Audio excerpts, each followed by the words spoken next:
할렐루야, 거룩한 주일입니다. 하나님께서 우리의 예배를 기쁘게 받아주실 줄 믿습니다. 우리 다 함께 기도하시겠습니다.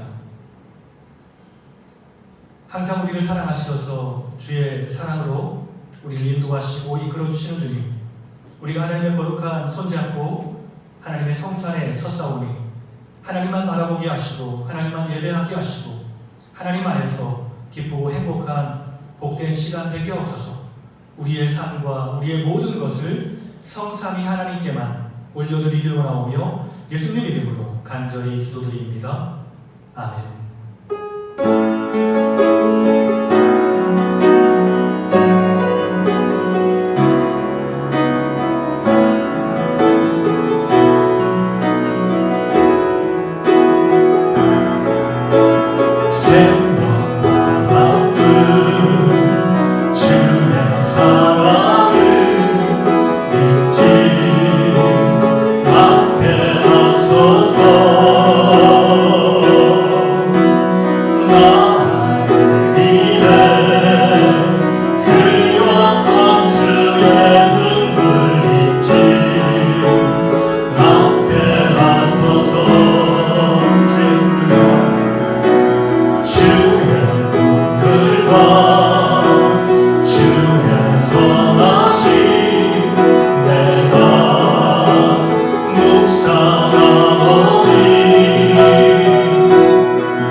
예배하지 못했는데 이 시간 우리의 모든 죄악을 십자가 앞에 내려놓고 고백하기 원합니다. 다 같이 기도하시겠습니다.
그렇습니다. 우리는 주님의 은혜 가운데 있는 줄 믿습니다. 기쁘게 주님을 찬양하며 나가시겠습니다.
교동문 34번 시편 81편의 말씀입니다.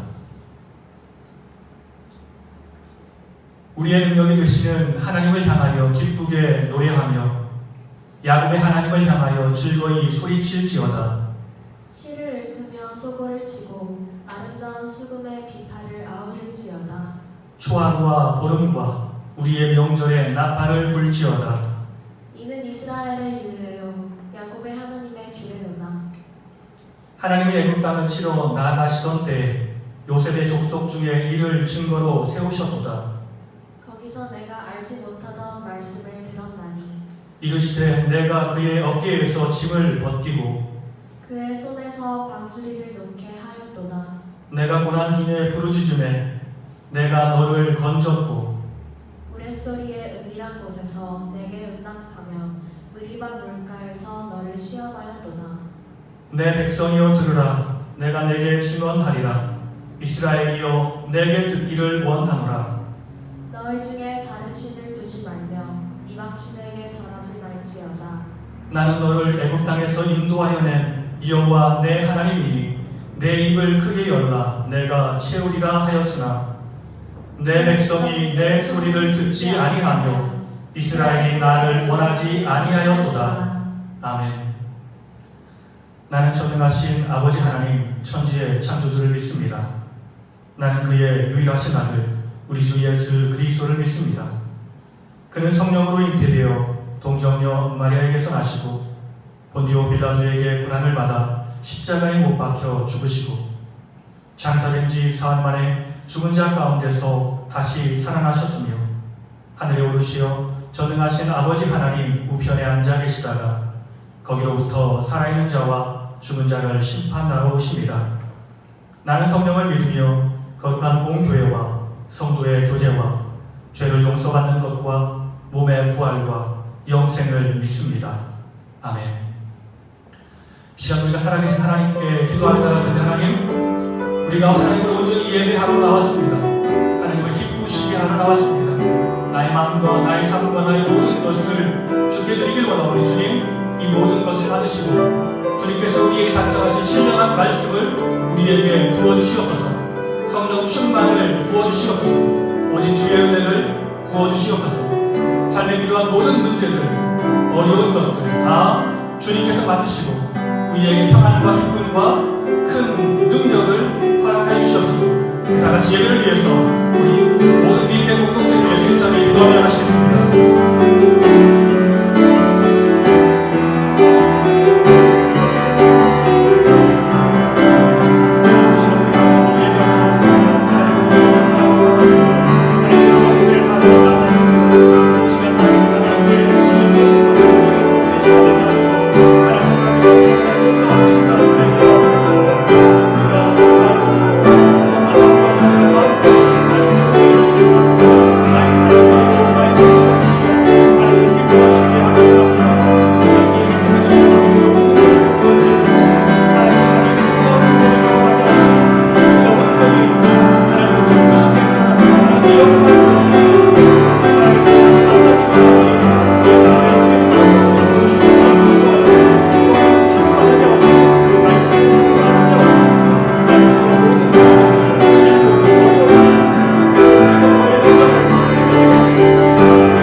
하나님의 말씀은 데살로니가전서 4장 13절부터 18절까지 말씀입니다.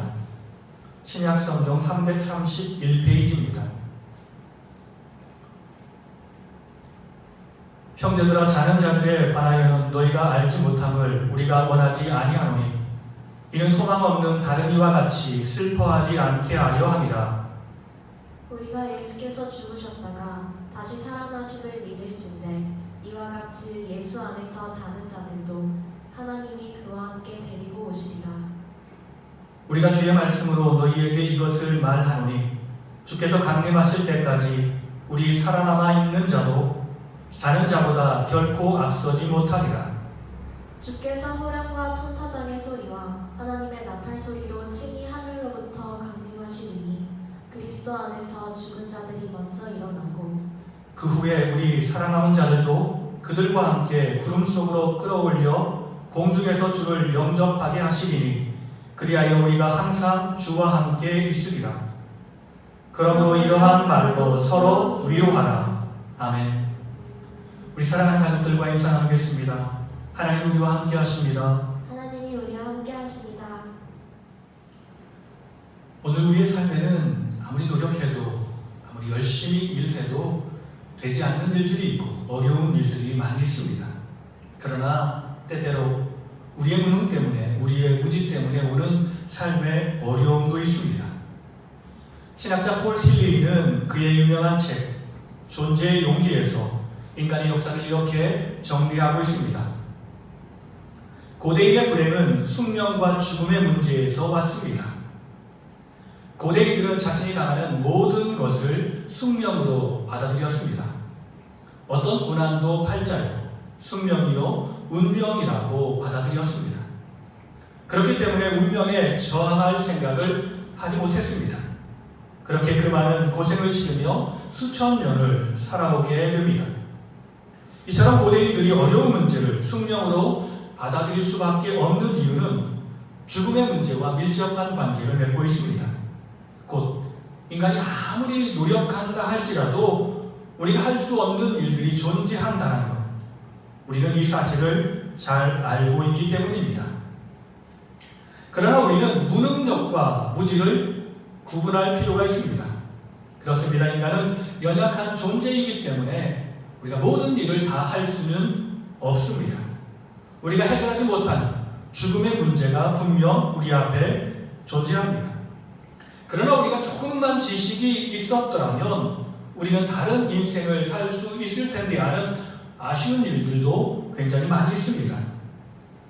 중세기 사람들은 모든 불행은 죄 때문에 온 것이라고 생각했습니다. 그래서 인간이 할 수 없는 일을 저주라고 생각했습니다. 신이 죄에 대해서 내리는 징벌로 생각했던 것입니다.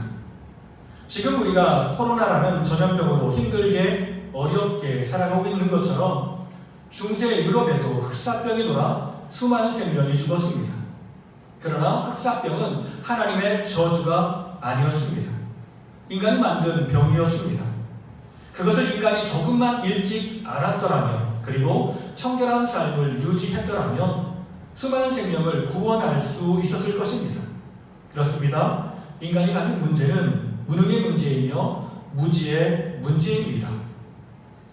이스라엘 백성들에게 유대교는 익숙한 종교였습니다. 그래서 유대교에 대한 진리는 다양한 지식을 가지고 있었습니다. 그러나 예수님에 의해서 새롭게 시작된 기독교는 유대교와는 달리 새로운 종교였습니다. 예수님의 복음이라는 중요한 교리가 정립되어 있기는 했지만 아직 기독교는 체계화되지 않았습니다. 사도 바울에 의해서 복음 외에 상당 부분의 교리들이 정립되었다라고 해도 과언은 아닐 것입니다. 그 핵심적인 문제가 바로 사람의 죽음에 대한 문제였습니다. 사람들은 생각합니다. 사람이 죽으면 어떻게 되는가? 13절은 이렇게 말씀합니다. 형제들아, 자는 자들에 관하여는 너희가 알지 못함을 우리가 원하지 아니하노니 이는 소망 없는 다른 이와 같이 슬퍼하지 않게 하려 함이라.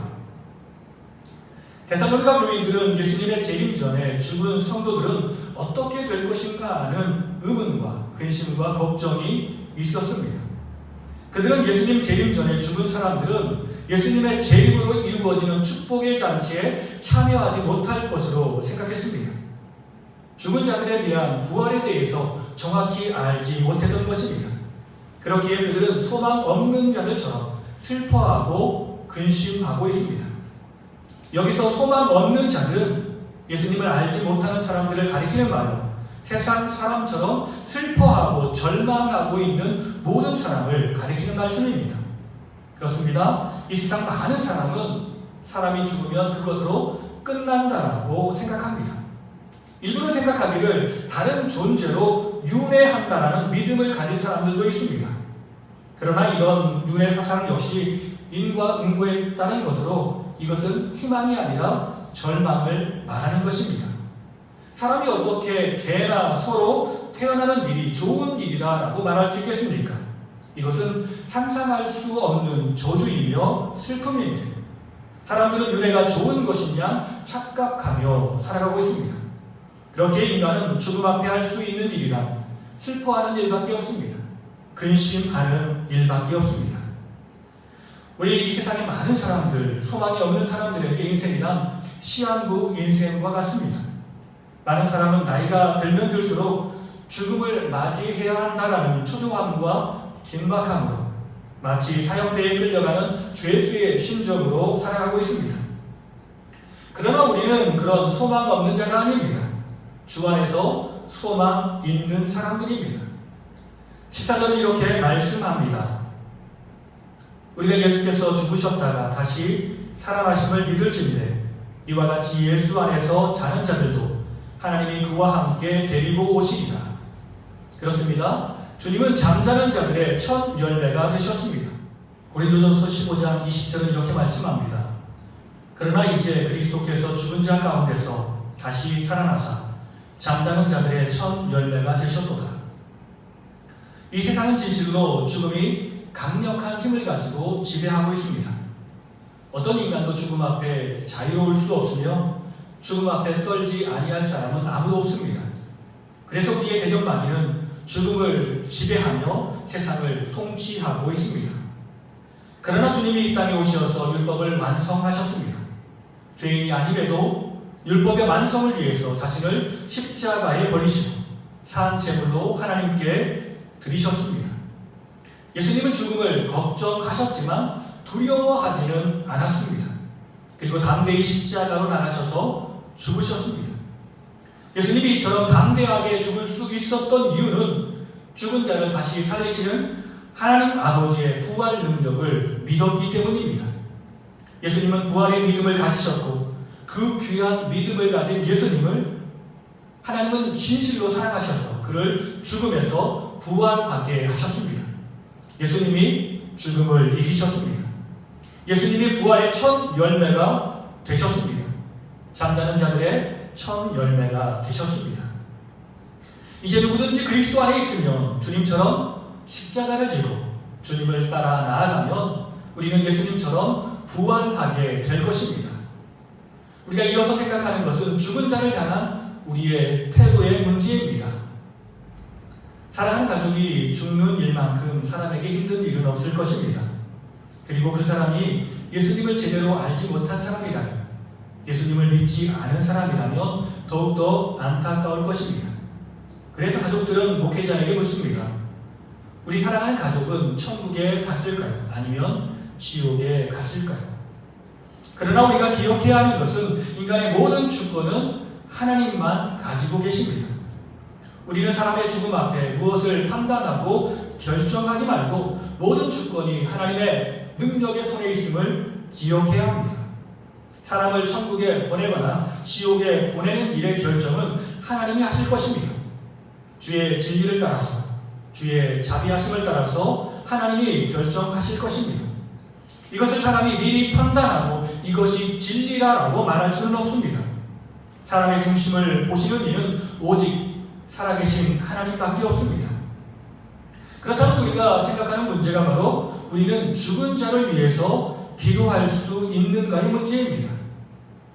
죽은 자를 위한 기도의 문제는 기독교 안에서 굉장히 문제가 되는 부분입니다. 천주교에서 행하는 죽은 자를 위한 기도는 굉장히 잘못된 것입니다. 천주교는 성경에도 없는 교리인 연옥이라는 교리를 믿고 있습니다.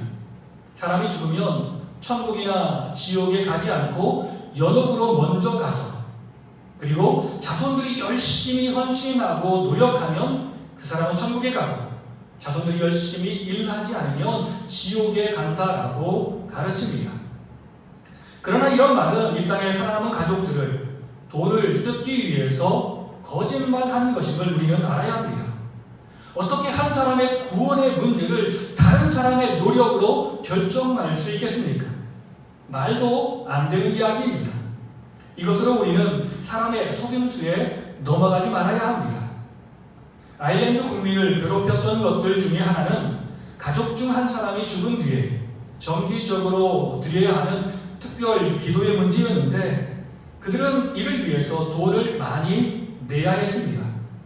고인의 명복을 빌기 위해서 장례 의식에도 큰 비용이 들었는데 상을 당한 지 한 달 뒤에 있는 고인을 위한 소위 한 달 후에 기도를 시작으로 계속되는 성직자의 방문 때문에 아주 비싼 대가를 치러야만 했습니다. 그리스에서도 이것과 매우 유사한 의식이 있었습니다. 뮬러의 도리안의 역사를 보면 이를 알 수 있는데 그는 아리고스 사람들은 사람이 죽은 뒤 13일째 되는 날에 죽은 자들의 안내자인 머큐리 신에게 제물을 드려야 한다고 가르쳤습니다.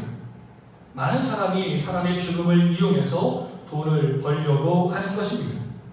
이러한 연옥사상이 얼마나 잘못되었으며 성도들을 어렵게 했는지를 종교개혁자들은 잘 알았습니다. 죽은 자가 머무는 연옥은 없습니다. 그렇다면 우리가 생각하는 문제는 우리가 죽은 사람을 위해서 기도할 수 있느냐는 문제입니다. 종교개혁자들은 처음에는 별세자를 위한 기도를 할 수 있다라고 생각했습니다. 이것은 유가족들을 위로하기 위한 것이었습니다. 그런데 이 기도가 곧바로 천주교의 연옥교리와 연결된 것을 보고 이 기도를 인정하면 곧 연옥교리를 인정한다는 의미가 있을까봐 거부하기 시작했습니다. 그러나 저는 이런 생각은 꼭 옳은 생각은 아니라고 생각합니다. 목회자가 상처를 당한 유가족을 위로해 주어야 합니다. 하나님의 말씀으로 그들을 위로하고 오직 주님의 자비와 은혜를 구하며 그들을 위해서 기도할 수 있는 것입니다. 이것이 나쁜 일은 아니라고 생각합니다. 또한 유가족들이 할 수 있는 일도 하나님의 절대적인 주권 아래 모든 것을 맡기며 주님의 자비를 구하고 주님의 은혜를 구하는 일밖에 없습니다. 그러나 여기서 중요한 것은 우리의 노력과 기도가 모든 것을 결정한다라는 착각은 버려야 합니다. 모든 것은 하나님의 손 아래, 하나님의 주권 아래에만 있습니다. 그렇습니다. 항상 우리는 하나님의 주권 아래에 있으면 우리의 삶과 우리의 죽음이 하나님의 능력의 손 아래에 있음을 우리는 기억해야 합니다. 신앙인에게 주 안에서 죽음은 축제이며 순교는 가장 큰 영광입니다. 15절은 이렇게 말씀합니다. 우리가 주의 말씀으로 너희에게 이것을 말하노니 주께서 강림하실 때까지 우리 살아남아있는 자도 자는 자보다 결코 앞서지 못합니다. 신앙인에게 죽음이란 우리의 고향으로 돌아가는 행위입니다. 아버지의 품으로 돌아가는 행위입니다. 우리의 고향은 진실로 좋은 곳입니다. 우리의 아버지 하나님이 계시고 우리의 예수님이 계시고 우리의 성령님이 그곳에 계시는 것입니다. 이 땅에는 비교할 수 없는 아름답고 행복하고 좋은 곳이 바로 주님 계신 천국입니다. 우리보다 먼저 앞서간 믿음의 선배들이 바로 그곳에 있습니다. 그러므로 우리는 죽음을 슬퍼하지 말고 기쁘게 맞이해야 합니다. 더욱더 우리가 이 세상을 살 동안 주를 믿는 믿음으로 순교를 했다면, 수많은 사람 앞에 예수 그리스도를 증거하다가 죽었다면 이것은 가장 큰 영광이 아닐 수 없습니다. 우리는 이 일로 예수 그리스도의 흔적을 갖게 되는 것입니다. 예수의 가장 깊은 내면까지 닮은 사람으로 인정되게 되는 것입니다. 그러므로 우리는 죽음을 두려워하지 말아야 합니다. 세상 사람들이 나를 핍박하고 조롱한다 할지라도 우리는 그것으로 두려워하지 말아야 합니다. 천국에서 우리를 위한 상이 준비되어 있습니다. 주님이 기쁨으로 우리를 맞으시며 우리를 칭찬하실 것입니다. 네 번째는 유대인들과 나팔절의 이야기입니다. 곧 이 이야기는 죽음을 준비하는 삶, 곧 주님 오심을 준비하는 삶입니다. 16절과 17절은 이렇게 말씀합니다. 주께서 호령과 천사들의 소리와 하나님의 나팔 소리로 친히 하늘로부터 강림하시리니 그리스도 안에서 죽은 자들이 먼저 일어나고 그 후에 우리 살아남은 자들도 그들과 함께 구름 속으로 끌어올려 공중에서 주를 영접하게 하시리니 그리하여 우리가 항상 주와 함께 있으리라. 이 말씀은 모든 그리스도인들이 잘 아는 말씀입니다. 주님 재림의 모습을 말씀하는 것으로 주님이 이 땅에 재림하실 때는 천사들이 부는 나팔 소리와 함께 주님이 재림한다라고 말씀하십니다. 우리가 이 본문을 잘 이해하기 위해서는 유대인의 나팔절을 조금 이해할 필요가 있습니다. 나팔절은 어떤 날입니까? 그날은 이 세상의 시작일이며 그리고 이 세상의 마지막 날입니다. 유대인들에게 종교적인 관점에서 이것은 니산월입니다. 이때는 하나님이 이스라엘 백성들을 애굽에서 구원하신 날을 기념하여 유월절이 포함된 달입니다. 니산월은 태양력으로 3월이나 4월경 정도가 됩니다. 그러나 유대인들은 종교력 말고 농경력이 있었습니다. 농사의 관점으로 달력을 만든 것입니다. 그때 1월은 티슈리월, 곧 10월입니다. 태양력으로 하면 9월, 10월 정도가 됩니다. 이스라엘 백성들은 티슈리월 1일을 나팔절이라 하고 주변 사람들과 함께 새해 인사를 나눕니다. 이스라엘 백성들은 나팔절이 세상의 시작일이라고 생각합니다. 하나님이 천지를 창조하신 날, 바로 이 날이 나팔절입니다. 그렇기에 나팔절에 주님이 이 땅에 다시 재림하실 것입니다. 그날은 세상의 첫날이며 그날은 세상의 마지막 날입니다. 그렇다면 이스라엘 백성들은 나팔절을 어떻게 보냈을까요? 우리가 나팔절에 해야 하는 일은 무엇일까요? 첫째, 우리는 회개해야 합니다. 주님의 재림을 준비하는 사람이 가장 먼저 해야 하는 일은 회개입니다. 죽음을 준비하는 인생이 가장 먼저 해야 하는 일은 회개입니다. 티슈리월 1일이 나팔절, 곧 1년의 시작이라면 이어지는 절기인 티슈리월 10일은 유대인들에게 굉장히 중요한 절기인 대속죄일이 옵니다. 그날에 대제사장이 1년에 한 번 지성소로 들어가는 날입니다. 그는 지성소에 들어가 자신의 죄를 회개하고 이스라엘의 모든 민족의 죄를 회개하며 양의 피로 모든 것을 정결케 합니다. 이 속죄의 의식이 잘 진행되어야 이스라엘 민족은 1년 동안 평안하게 그리고 안전하게 살 수 있었습니다. 제의적인 면에서 대제사장이 속죄의 의식을 준비했다면 일반인들이 해야 할 일은 무엇이었을까요? 그렇습니다. 대제사장만 회개하는 것이 아니라 우리 모두가 함께 회개해야 합니다. 그렇다면 회개는 무엇입니까? 회개는 관계를 회복하는 일입니다. 먼저 우리는 죄로 말미암아 파괴된 하나님과의 관계를 회복해야 합니다. 말씀대로 살지 못한 것을 회개하고 주의 자비와 용서를 구하는 것입니다. 그리고 이전에 죄악된 모습을 다 끊어버리고 이제 말씀대로 사는 모습을 보여 주께 돌아가야 합니다. 두 번째는 다른 사람과 파괴된 관계를 회복해야 합니다.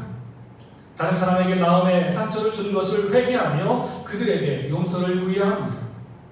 회개라는 말은 우리가 너무 많이 들어서 상당히 익숙하고 쉬운 것처럼 보입니다.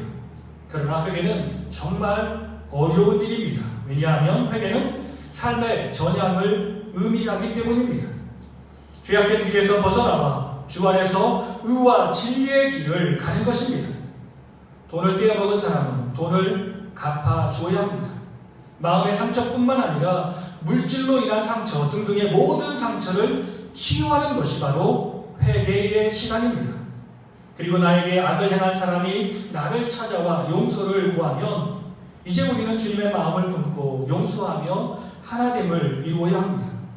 주님이 나를 용서하시는 것처럼 나도 다른 사람들을 용서하며 주님의 뜻을 이루는 것입니다. 이것이 바로 회개입니다. 이처럼 우리는 나팔절을 보내면서 회개하며 관계를 회복해야 합니다. 그렇습니다. 주님 오실 때까지 우리가 해야 할 일은 무엇입니까?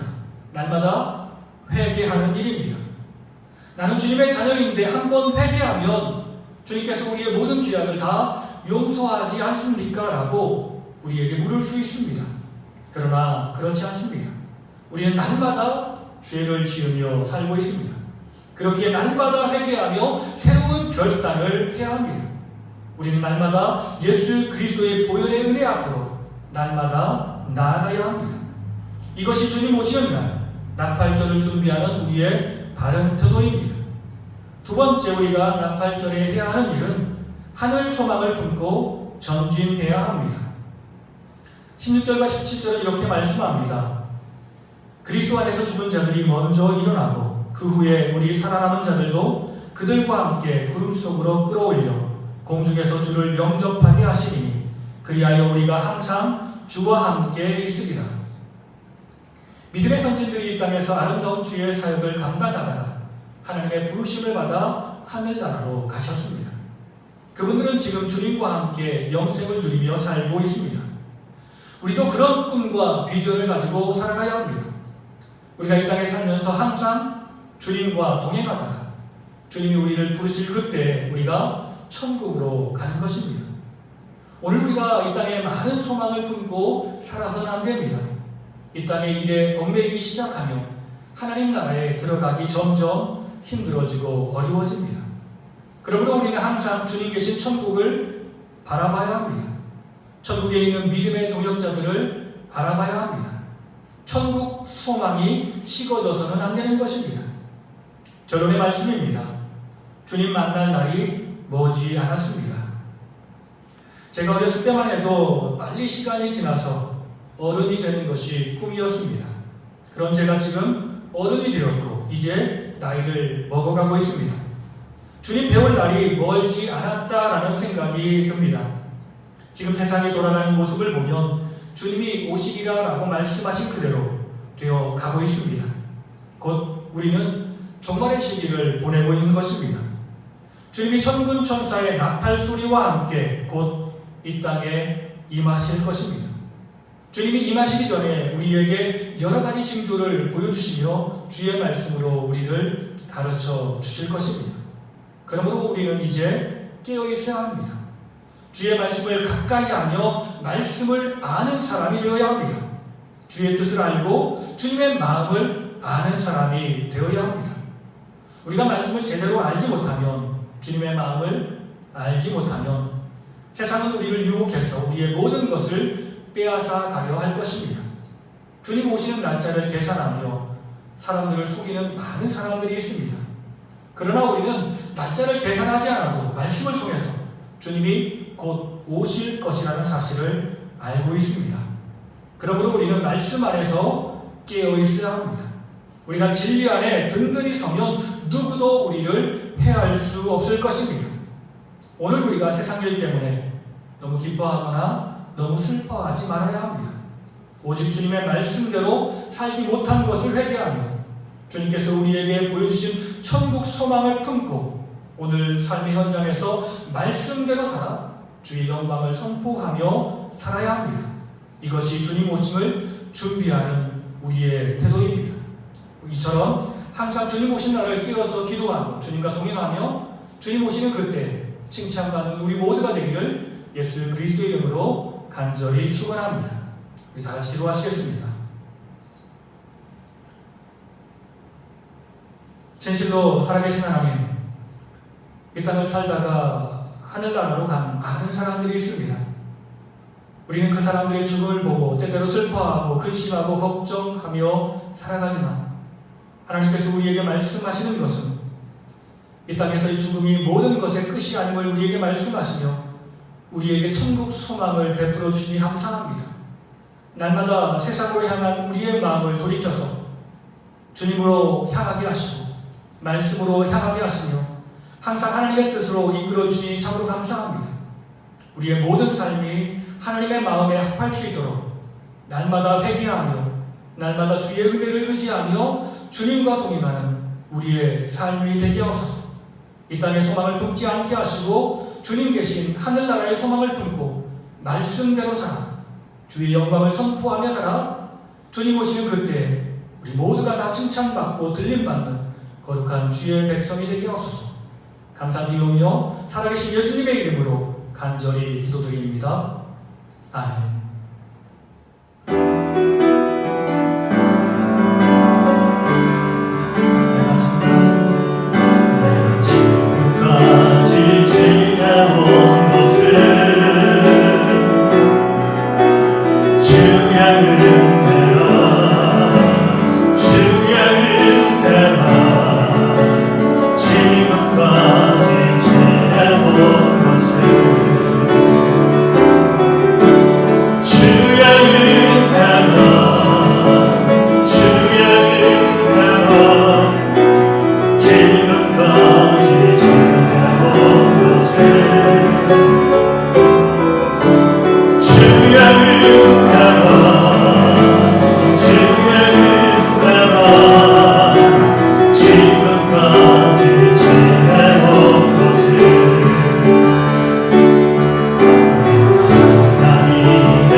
마지막 찬양 하나님께 올려드리겠습니다.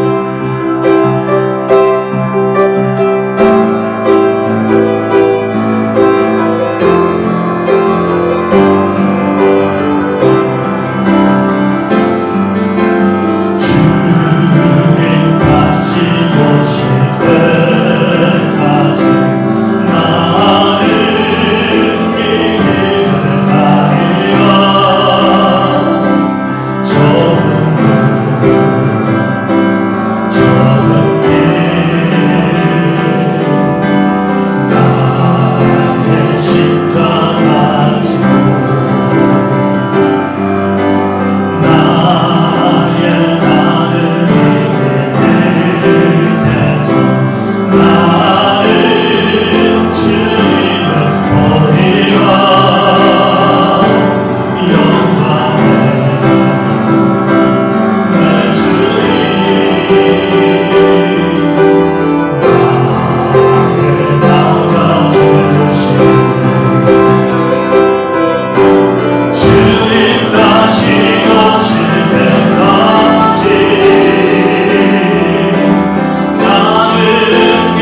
죽음이 이 세상의 끝이 아님을 우리가 기억하며 천국 소망을 품고 날마다 회개하며 더욱더 주의 진리 가운데 서서 하나님의 영광과 하나님의 나라를 확장하며 살기 원합니다. 천국 소망을 이 세상 모든 사람들에게 전파하며 살기 원합니다. 기도하며 결단하며 삶의 현장으로 나가시는 사랑하는 성도님들과 가정과 자녀들의 삶 가운데 주님께서 핏값으로 세우신 우리 작은 시학교회에 이 땅에서 주를 예배하는 모든 백성들과 이 땅을 살아가는 모든 백성들 위해 이제로부터 영원토록 함께하시기를 간절히 축원하옵나이다. 아멘.